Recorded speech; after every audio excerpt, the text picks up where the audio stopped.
Hi, St. John's. I hope everyone is doing well. Sorry about the grainy quality of this video. I'm recording this actually on my laptop today.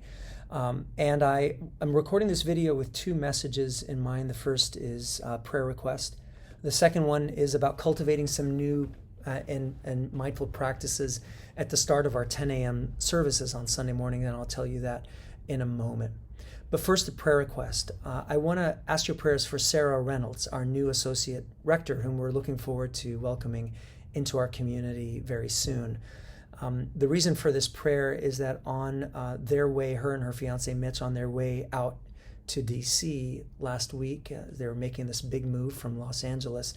While they were in Tulsa, Oklahoma, at a hotel, their dog, probably because of, they have two dogs, but one of them, because of all the changes that's going on, just went crazy and attacked Sarah in the hotel room. And Mitch wasn't in the room at the time, but Sarah fought off her dog and sustained some serious injuries in the process. So you can imagine just how traumatic emotionally and physically that experience was. And so she was in the hospital for a few days in Tulsa, Oklahoma, and now is on her way out here.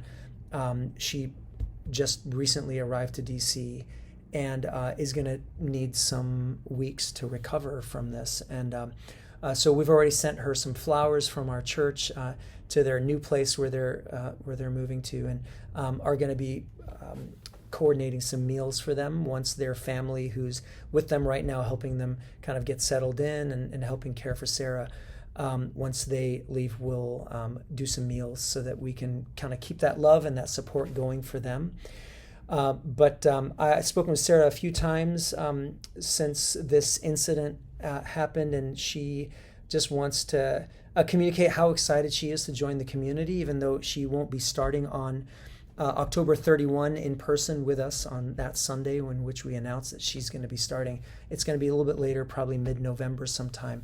But I'll keep us updated on when the timeline is for her starting. But luckily and thankfully, she's okay.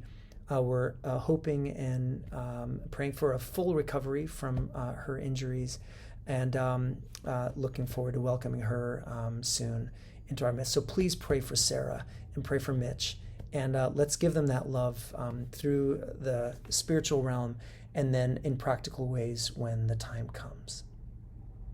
The second thing I want to talk about today is, I'm not going to spend a ton of time on this. I just want to remind us of the importance of setting a sacred space on Sunday mornings as we're kind of preparing for worship.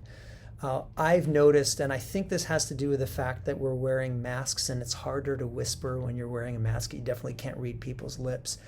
Is that the noise level on Sunday mornings, kind of in that 9:45 to 10 a.m. Time frame, as we're getting ready for worship, the noise level in the sanctuary has gotten really loud. And one of the things I know for sure is that, with the choir trying to rehearse and get ready for the service, and then also when we move into the prelude part, as we set the space, it's just really important for us to be able to have a space that we're cultivating where people can step into the sanctuary and kneel if they need to and just pray and prepare their hearts for worship. And also for the choir to be able to practice and to do that without Carl having to speak over a bunch of people. And so this is just some things I've been noticing over the last few weeks. So just want to ask that as we step into the service, let's try to do this as a community.